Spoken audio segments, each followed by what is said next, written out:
Makanya kalau mau tawakal sama Allah itu yang utuh, jangan tanggung.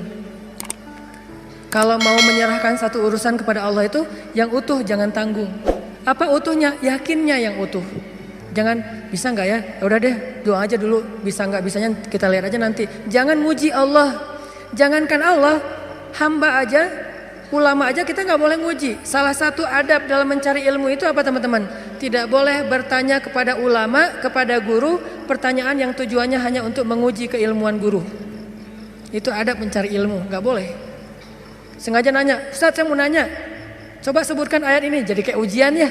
Itu tidak boleh dalam adab mencari ilmu. Karena yang boleh bertanya hal yang kayak gini, ngetes guru hanyalah gurunya.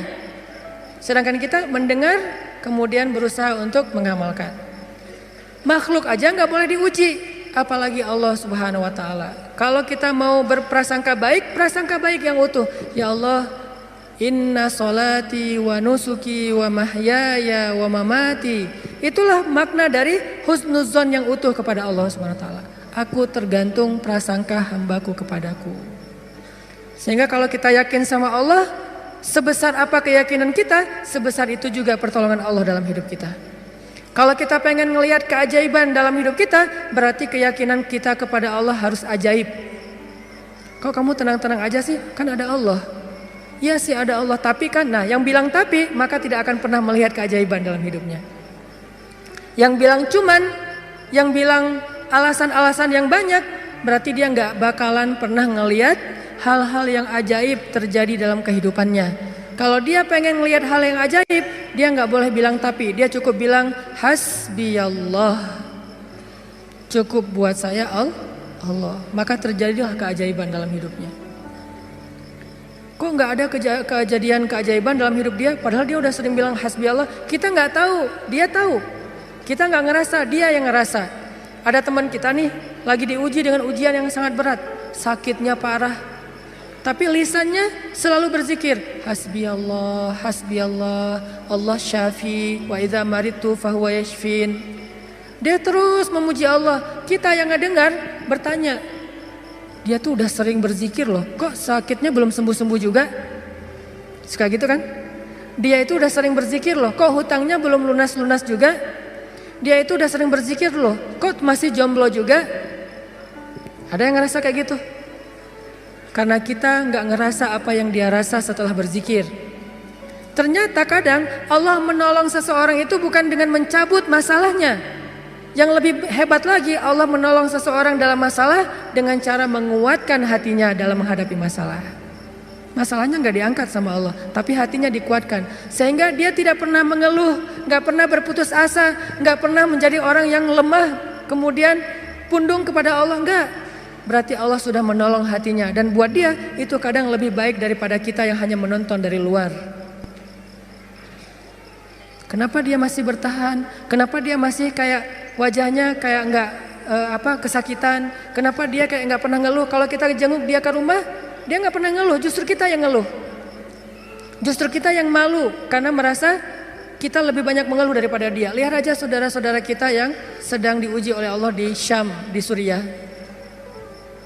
Apakah Allah mencabut peperangan dari sana sehingga mereka tiba-tiba merdeka lagi seperti dulu tahun 2000-an? Enggak.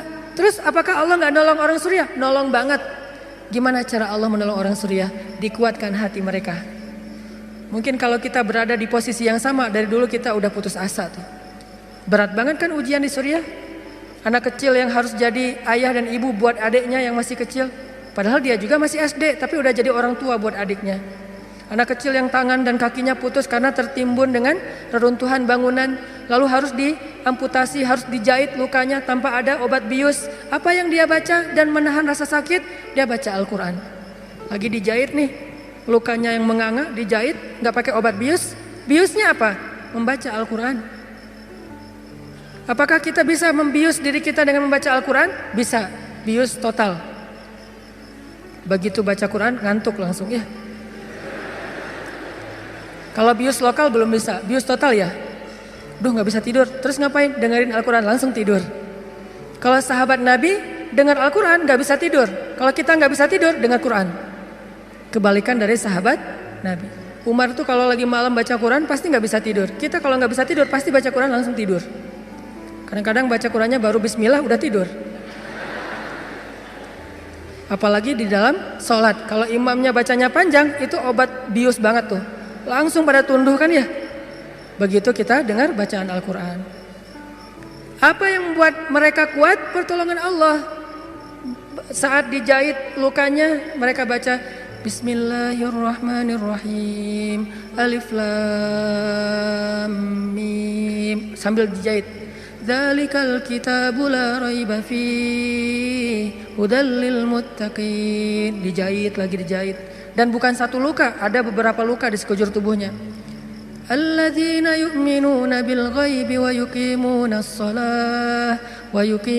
salata wa mimma razaqnahum yunfiqun. Coba lihat.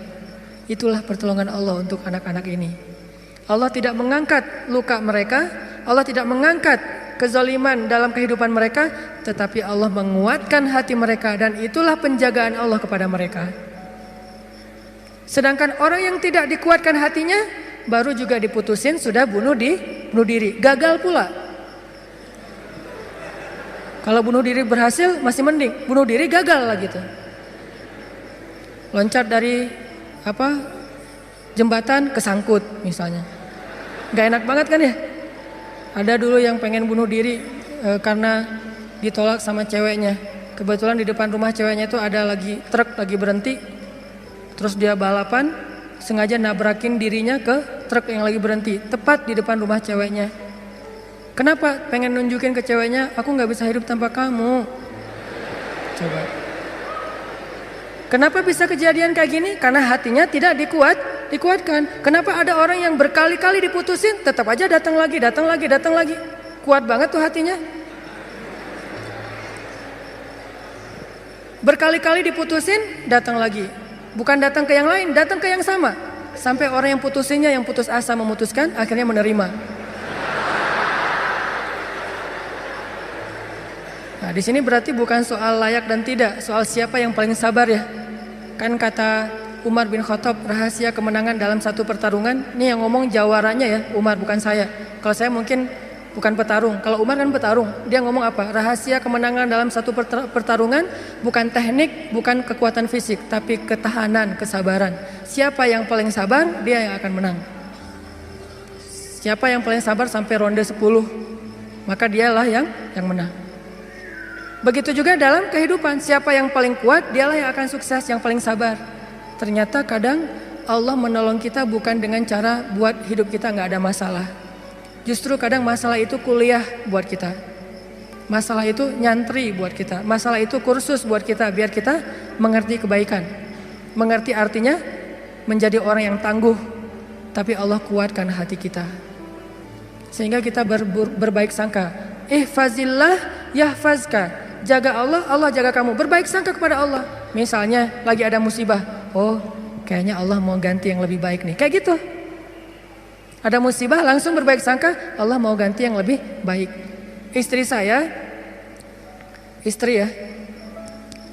saya tuh salah satunya, dan beliau aktivis mengurus pasien-pasien kanker yang kurang mampu di Bandung.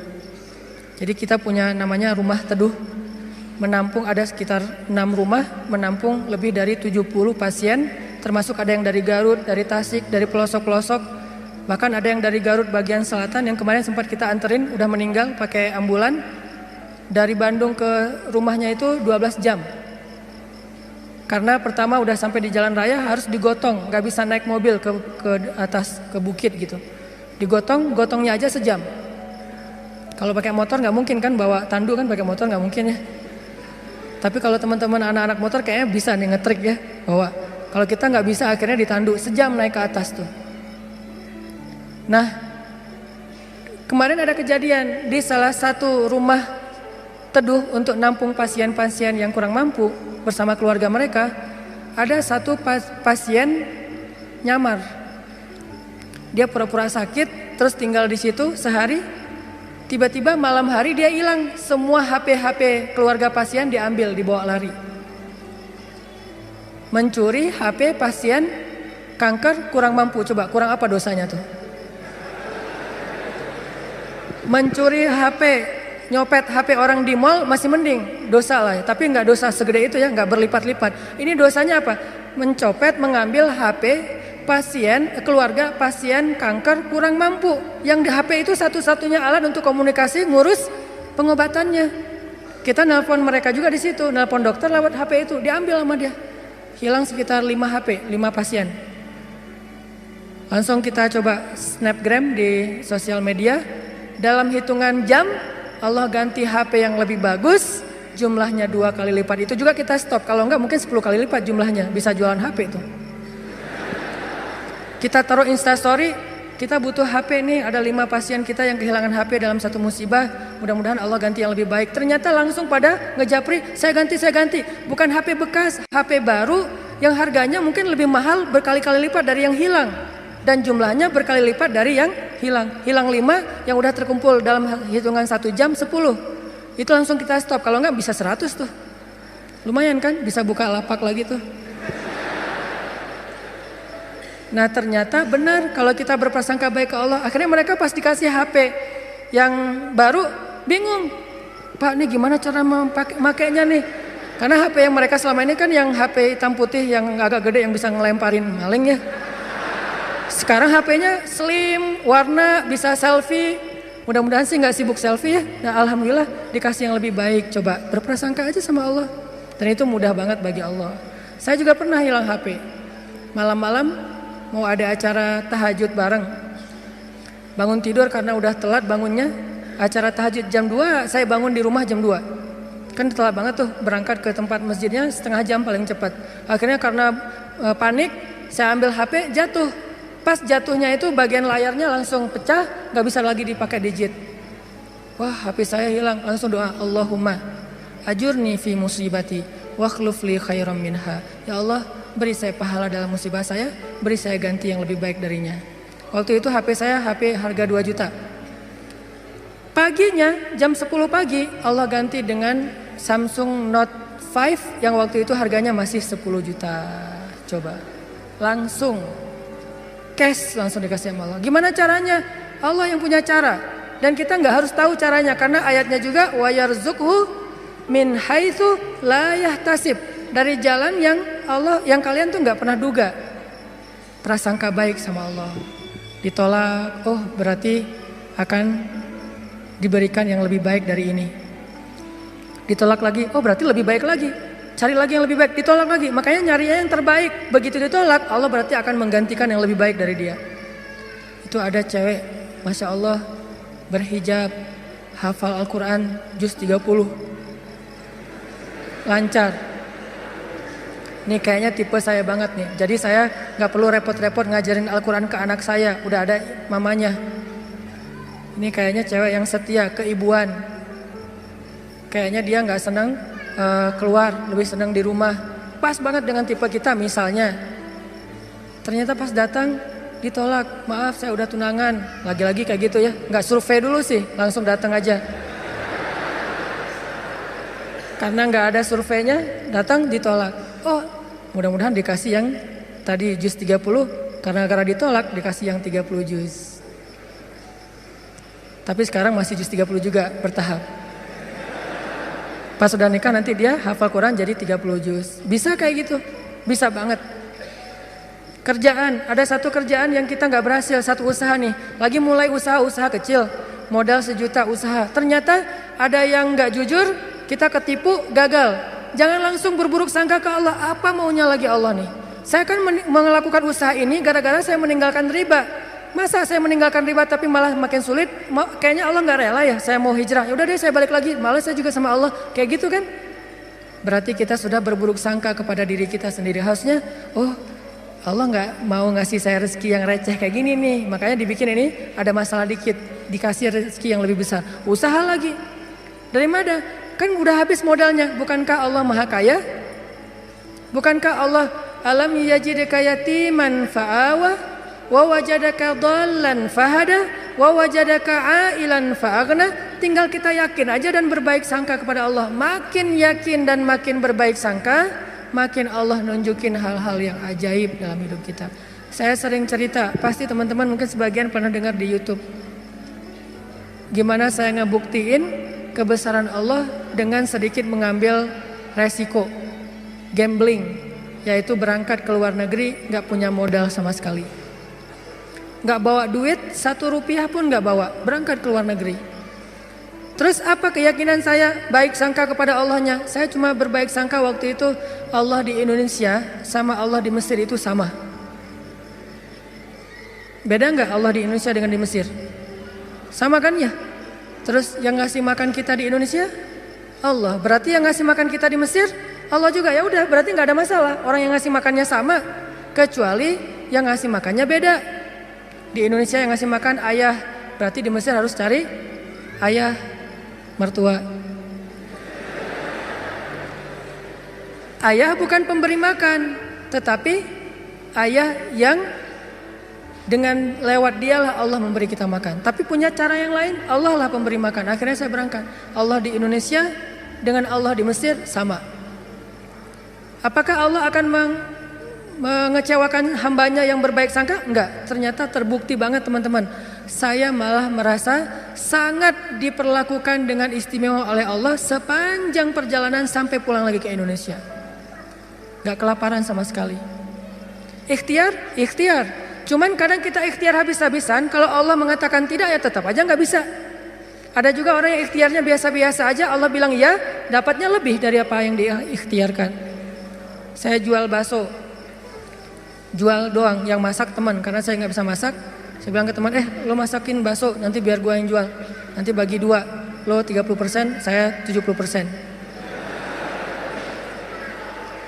Oh ya boleh, dia masak, terus saya jualan bakso ke warga Indonesia yang ada di Mesir. Plus warga Malaysia, karena Malaysia lebih banyak daripada Indonesia. Indonesia sekitar 3.000, Malaysia sekitar 6.000, Malaysia sekitar 12.000. 2 kali lipat jumlah mahasiswa Malaysia jualan. Lagian kalau orang Malaysia mungkin karena nggak terbiasa makan bakso, nggak bisa ngebedain bakso enak dan nggak enak ya. Jadi lebih aman nih. Jangan jual bakso ke orang Bandung, ketahuan banget nggak enaknya. Karena orang Jawa Barat kan banyak jual bakso tuh. Wah ini nggak kayak bakso di tempat saya, jual bakso ke mereka. Dan saya ngasih jumlah pentol baksonya tergantung mood. Kalau orangnya kayaknya nyaman nih, enakan nih, kasih banyak. Kalau orangnya nyebelin, kasih aja 2, cukup lah. Datang wajahnya cemberut gitu, mau apa? Beli bakso. Oh ya, 2 kasih aja. Terus temennya, Mas, iya, mau apa? Mau beli bakso? Boleh? Oh boleh. Oh, kasih 10. Akhirnya pas makan berdua ngeliat sebelah, kok beda? Beda amalan. Rugi kah? Nggak rugi, untung juga gede. Bakso, catering, jual dolar keliling, terus pokoknya ada adik-adik kelas baru datang langsung dipalakin. Dolarnya sini. Langsung kasih dengan pon Mesir. Dolar.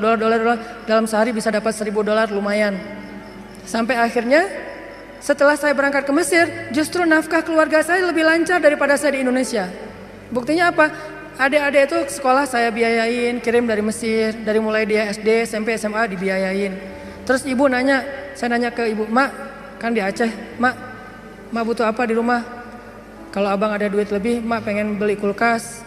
Karena seumur-umur saya, kita belum pernah punya kulkas sendiri, rumah juga ngontrak. Kalau Ramadan itu ngambil es dari rumah tetangga. Nah ini mau Ramadan nih, pengen punya kulkas sendiri. Oh boleh Mak, berapa aja lah. Yang 5 juta juga gak apa-apa kata Mak. Kemahalan. Akhirnya saya kirim 1,5 juta beli kulkas yang 1 pintu, yang kecil. Bahagia. Mak butuh apa lagi? Ya ini adik-adik baju lebaran belum dibeli, kirim baju lebaran. Mak butuh apa lagi? Ini uang kontrakan bulan ini belum bayar, kirim. Ternyata benar kalau kita berbaik sangka ke Allah sekali, Allah akan ngebalesnya minimal 10 kali. Sampai menikah di sana, punya anak di sana, pulang ke Indonesia. Saya sering gambling dengan cara berbaik sangka kepada Allah. Tapi jangan gambling sesuatu yang Allah gak janjikan ya. Saya berbaik sangka ke Allah, berdiri aja di rel kereta, pasti gak akan ditabrak lah. Allah gak pernah bilang siapa yang berdiri di rel kereta akan aku tolong dan tidak akan ditabrak. Gak ada janji Allah kayak gitu, ada gitu ayatnya. Coba gambling ke yang ada ayatnya. Siapa yang bertakwa pasti akan aku kasih jalan keluar. Siapa yang bersabar pasti aku berikan pertolongan. Siapa yang sholat pasti aku akan membantu dia. Yang Allah udah janjiin, maka gamblinglah dengan hal itu. Ambillah resiko dengan janji-janji itu. Tapi kalau Allah nggak ngejanjiin apa-apa, jangan ambil resiko. Karena Allah juga nggak punya perjanjian. Siapa yang loncat dari tower pasti akan selamat. Nggak ada ayatnya, nggak ada hadisnya. Siapa yang minum racun nggak apa-apa, karena dia minum racunnya ikhlas. Nggak ada minum racun ikhlas. Ini teman-teman, berbaik sangka kepada Allah, maka kita nggak bakalan kecewa. Ada masalah apa aja, balikin lagi ke Allah. Oh, ini kayaknya Allah pengen ngasih kebaikan. Yang baik-baik aja yang dipikirin tentang Allah. Begitu sekali kita berburuk sangka ke Allah, sekali itu kita telah memberikan kesempatan buat diri kita untuk celaka atau mendapatkan kerugian. Aku tergantung prasangka hambaku kepadaku. Makanya cerita yang paling populer yang kita baca di Al-Quran itu ketika Nabi hijrah ke Madinah. Apakah perjalanan hijrah Nabi mudah? Enggak. Jadi kalau kita ngerasa perjalanan hijrah kita itu enggak mudah, berarti kita juga ngerasain apa yang dirasakan Nabi Muhammad SAW. Bukan kita doang yang susah dalam hijrah, Nabi juga susah, padahal Nabi lebih dekat ke Allah daripada kita. Yang mudah itu siapa? Umar. Itu hijrah yang paling mudah. Sebelum hijrah, posting dulu. Besok mau hijrah, hari ini posting. Captionnya apa? Wahai orang-orang Quraisy, ketahuilah bahwa saya besok bakalan hijrah. Siapa yang pengen istrinya jadi janda, anaknya jadi yatim, tunggu saya di balik bukit itu. Langsung share location, bukit yang mana. Umar tuh yang posting dulu. Gak ada yang berani nge-like coba. Sepi aja, tuh postingan Umar yang paling sepi itu. Gak ada yang berani nge-like, gak ada yang berani komen. Diem aja, anteng. Besoknya Umar hijrah, ada nggak yang berani nungguin Umar di luar kota? Nggak ada. Yang berani mencegat Umar? Nggak ada. Karena mencegat Umar sama aja dengan bunuh diri. Ada dua orang yang nggak berani dicegat di Quraisy tuh, Umar sama Hamzah. Sedangkan Rasul dan Abu Bakar orang yang dianggap lemah. Walaupun sebetulnya Nabi kuat, cuman nggak pernah bertarung, nggak pernah mukul orang sehingga nggak ditakuti. Kalau adu kekuatan pasti Nabi itu paling kuat, cuma kan nggak pernah mukulin orang, sehingga dianggap ini mah orang nggak menakutkan. Kalau Umar kan sering mukul orang, bukan sering, hobi itu. Sebelum hijrah, hobi mukul orang. Sama kayak Nabi Musa, hobi noel orang, noel aja mati. Lo apaan sih? Mati. Kan orang Kipti kan ditoel sama Nabi Musa, belum diapa-apain, baru ditakol dikit lah, udah mati. Ini Umar. Paling gampang hijrah itu Umar. Sedangkan Nabi sendiri yang lebih soleh daripada Umar, susah hijrahnya.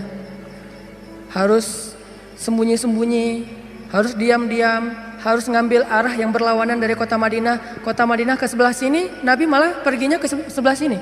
Bukan mendekat, malah menjauh dari Madinah. Terus masuk ke dalam sebuah lubang, bukan goa, lubang. Lubang kecil namanya di atas Jabal Sur, sehingga disebut dengan Gua Sur. Sembunyi berdua sama Abu Bakar di situ nyumput. Ketahuan juga tuh takdir Allah. Kenapa Allah nggak buat orang-orang menjauh biar Abu Bakar dengan Rasulullah itu enak di dalam tempat itu, nggak ada yang ganggu. Sengaja Allah bikin skenarionya kayak gitu. Untuk apa? Untuk tunjukkan bahwa Allah Maha Kuasa. Buat orang yang beriman itu nggak ngaruh. Mau kayak gimana juga sulitnya nggak ngaruh. Yang penting Allah ridho. Itu aja yang penting. Yang penting Allah bersama kita. Cuma itu yang penting. Sehingga akhirnya ketika orang-orang berada tepat di mulut gua, itu jarak Nabi sama musuhnya itu cuma hitungan jengkal loh. Setengah lutut mereka, setengah kaki mereka itu udah kelihatan sama Nabi kayak gini nih. Tepat di depan Nabi. Sampai Abu Bakar berbisik ke Rasulullah, "Ya Rasulullah, kalau mereka ngelihat ke bawah, pasti mereka akan menemukan kita. Gimana nih? Abu Bakar yang khawatir. Abu Bakar yang takut, bukan takut dan khawatir terhadap keselamatan dirinya, tapi khawatir terhadap keselamatan kekasihnya Rasulullah SAW. Saking sayangnya Abu Bakar kepada Rasul. Ya Rasulullah gimana nih? Apa kata Rasulullah? Ya Abu Bakar. Lembut Nabi ngomongnya. Ya Abu Bakar, ma dhannuka bisnain? Allahu salisuhuma. Ya Abu Bakar, kenapa kamu mikir kita berdua doang? Bukankah Allah yang ketiga? Jadi kalau kita merasa sendiri, kenapa kita berpikir kita sendiri? Bukankah Allah yang kedua? Kalau kita merasa sedikit, kenapa kita berpikir sedikit? Bukankah Allah itu punya banyak pasukan yang diturunkan dalam perang Badar, perang Ahzab dan yang lainnya? Ma dhannuka bisnain? Allahu salisuhuma. Kenapa kamu mikir cuma berdua padahal Allah yang ketiga? La tahzan innallaha ma'ana. Jangan khawatir ya Abu Bakar, Allah bersama kita. Setelah Rasulullah ngomong kayak gitu, apa yang terjadi? Apakah musuh kemudian menemukan mereka? Tidak. Gimana cara Allah memalingkan mereka? Allah palingkan hati dan pikiran musuh. Gak kepikiran ngelihat ke bawah, gak pengen juga ngelihat ke bawah. Ini cara Allah nih. Kalau ada berita bahwa di situ ada laba-laba, ada merpati bikin sarang, itu masih kontroversi di antara ulama. Ada ulama mengatakan itu benar, ada ulama mengatakan itu dhaif. Allahu alam. Tapi yang pasti Allah memalingkan mata, pikiran dan hati musuh dari melihat ke arah Rasul dan Abu Bakar. Itulah pertolongan Allah. Bukan ketemu terus tarung, musuh kalah. Gak usah serepot itu. Allah gak mau juga ngerepotin hambanya. Allah cuma pengen nunjukin kebesarannya aja. Dibuat musuh datang sampai sedekat mungkin, ukurannya cuma beberapa sentimeter, tapi dalam kedekatan yang luar biasa itu Allah tunjukin mereka tidak bisa ngapa-ngapain. Dipalingkan aja wajahnya. Ngelihat ke semua sisi dilihat, tapi ke bawah enggak. Kan gak masuk akal kan? Kenapa bisa kayak gitu? Inilah kebesaran Allah. Padahal harusnya ngelihat ke semua sisi, termasuk lihat ke bawah, ada orang gak di dalam lubang-lubang itu. Gak kepikiran sama sekali. Apakah satu orang musuh? Ada puluhan musuh. Dan puluhan musuh itu tidak satu orang pun yang berpikir untuk ngelihat ke dalam lubang itu. Satu orang pun gak berpikir. Begitulah cara Allah menolong kita. Allah bisa buat semua hati sayang kepada kita, sehingga Allah angkat derajat kita. Allah mengangkat derajat seseorang, merendahkan yang lain. Tiba-tiba semuanya jadi simpatik sama kita, respect sama kita. Mudah banget buat Allah. Dan kita melihat itu dalam banyak kejadian dalam kehidupan kita. Ada orang yang tiba-tiba muncul, ada orang yang tiba-tiba tenggelam, dan itu cara Allah. Ada yang orang tiba-tiba Allah buat dia terkenal, tiba-tiba orang dihindarkan dari semua orang, tinggal sendiri. Itu sangat mudah buat Allah. Makanya berbaik sangkalah kepada Allah dalam semua urusan. Sehingga ketika kita berbaik sangka kepada Allah, Allah akan memperlakukan kita seperti apa yang kita persangkakan. Jaga Allah, Allah jaga kita. Itu satu. Hari ini dua aja nih. Gimana maksud jaga Allah sehingga Allah jaga kita? Satu, berbaik sangka. Kedua, arti jaga Allah, Allah jaga kita ada di Al-Baqarah. Fadhkuruni azkurukum. Ingatlah Allah ketika kita senang, nanti Allah ingat kita ketika kita susah. Itu ayatnya. Walaupun terjemahannya nggak sejelas itu. Terjemahannya ingat aku ingat kamu. Tapi tafsirnya maksudnya ingat aku ketika kamu lagi senang, ketika kamu lagi lapang, ketika kamu merasa nggak butuh, nanti aku akan ingat kamu ketika kamu lagi susah, lagi sempit, lagi butuh. Fadhkuruni adzkurkum. Jangan cuma ingat Allah pas kita butuh. Sehingga nanti Allah baru akan ingat kita di kebutuhan berikutnya. Karena Allah membalas perbuatan kita, bukan langsung waktu itu. Jadi kalau kita mau ditolong ketika susah, jadilah orang yang selalu mengingat Allah ketika kita senang. Lagi gak ada masalah nih, tetap ingat Allah. Gimana ingat Allah ketika kita lagi senang? Bersyukur. Ketika dapat nikmat, alhamdulillah ini nikmat dari Allah. Diingat, Allahnya tuh dimention terus, di tag terus. Sehingga ketika nanti kita kekurangan, Allah akan bilang, itu hambaku lagi kekurangan, aku bantu deh. Karena ketika aku kasih dia nikmat, dia ingat aku. Begitu dia punya masalah, aku akan ingat dia. Apa contohnya? Contohnya, ada seorang laki-laki, ini cerita Nabi nih, hadis. Tapi hadisnya dalam bentuk cerita. Ada seorang laki-laki lagi musafir di zaman sebelum zaman Nabi, mungkin di zaman Nabi Isa atau zaman Nabi sebelumnya, tidak disebutkan. Yang jelas umat terdahulu, Bani Israel. Ada seorang laki-laki lagi jalan, di tengah jalan dia ngelihat ada segumpal awan yang bentuknya aneh. Awan ini awan yang sangat gelap, warnanya abu pekat, benar-benar mau hujan deras, tapi ukurannya nggak besar. Ukurannya seukuran satu petak sawah doang gitu. Dia perhatiin nih awan kok aneh, yang lain cerah, tiba-tiba ada satu awan kayak gitu. Gak lama dia memperhatikan, terdengar suara dari langit berbicara kepada awan, dan dia dengar suara itu. Apa kata-kata dari langit? Ya ghamam, iski mazra'ata fulan bin fulan. Wahai awan, turunkanlah hujanmu ke sawah fulan bin fulan. Fulan bin fulan ini disebutkan namanya. Wahai awan, turunkanlah airmu ke sawahnya fulan bin fulan. Setelah suara ini berbunyi, awan itu pun berarak, dibawa oleh angin. Berarak, laki-laki ini memperhatikan dan ngikutin. Kan tadi dia penasaran kan, dia kepoin mau kemana nih awan, ikutin tuh awan. Terus setelah sekian lama dia ikutin, awan itu pun berhenti di atas sebuah petak sawah, di antara banyak petak sawah. Jadi ada persawahan, awan itu berhenti di salah satu petak sawah. Tiba-tiba turun hujan lokal. Cuman di petak sawah itu aja, yang lain tetap kering, yang itu basah. Ini di tengah musim kemarau, ada awan yang turun hujannya cuma di satu petak sawah. Diperhatiin, aneh juga nih hujan lokalnya. Sampai akhirnya awannya hilang, hujannya reda. Setelah itu muncul seorang laki-laki dari petani yang datang ke sawah itu berteriak, Allahu Akbar, Allahu Akbar. Alhamdulillah, Alhamdulillah. Kemudian laki-laki musafir ini pun mendekat. Dia tanya, Pak, ini sawah punya siapa? Kata laki-laki itu, punya saya, Alhamdulillah Allah kasih air. Terus laki-laki ini bertanya, Bapak namanya siapa? Dia sebutkan namanya seperti nama yang didengar tadi di langit. Berilah air ke dalam sawah fulan bin fulan. Nama saya fulan bin fulan. Masya Allah, ternyata orang inilah yang dimention dari langit tadi itu kepada awan. Terus musafir ini bertanya, Pak, dia cerita kejadiannya. Tadi saya ngelihat awan, mendengar suara dari langit, lalu awan itu mengurunkan hujan hanya di petak sawah Bapak.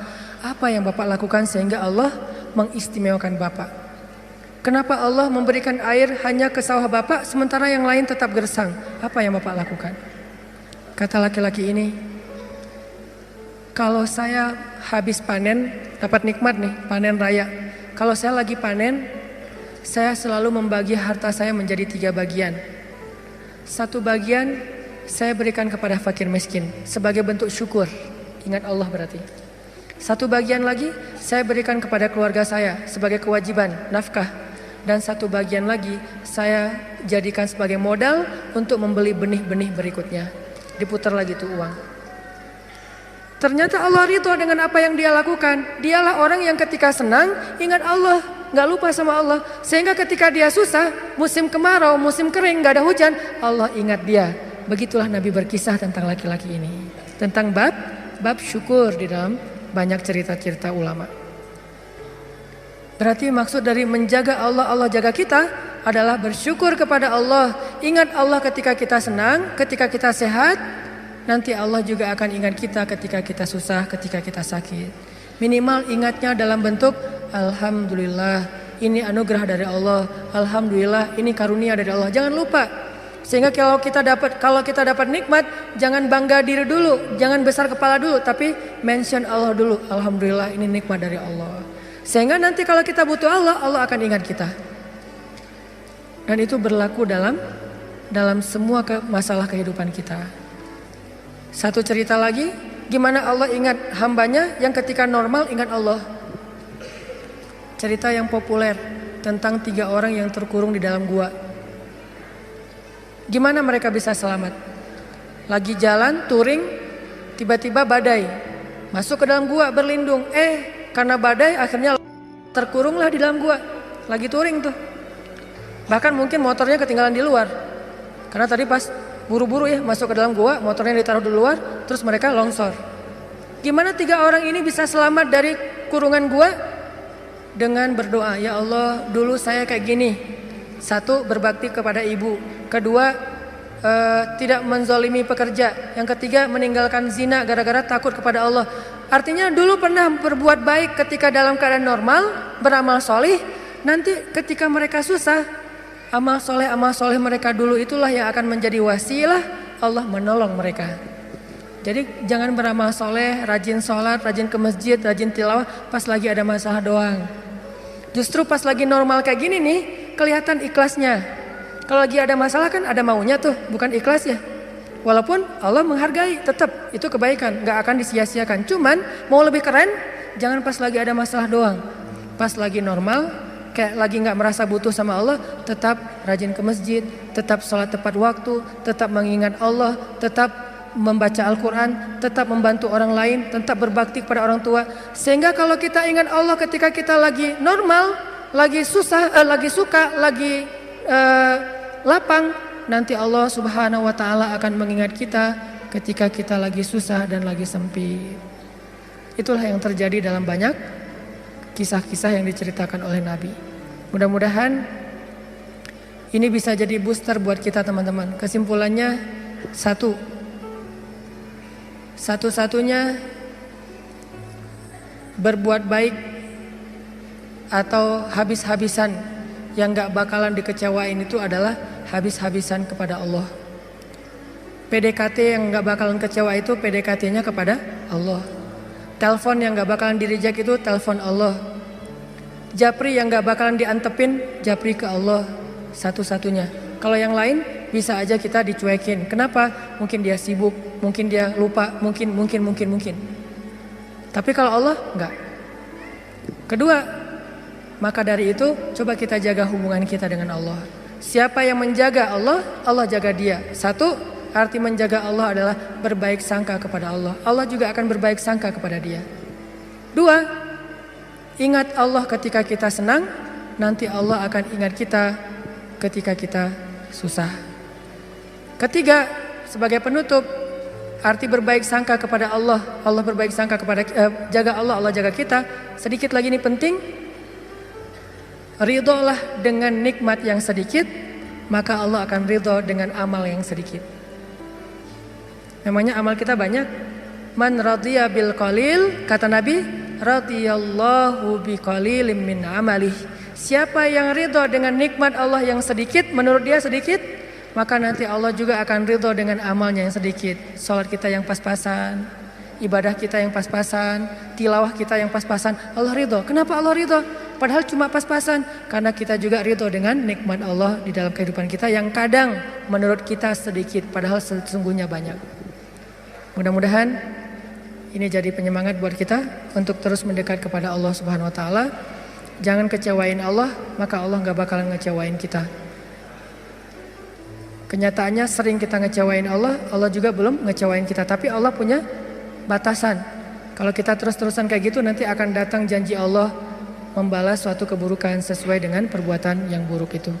Nauzubillahi min dzalik. Barakallahu li wa lakum. Wassalamualaikum warahmatullahi wabarakatuh.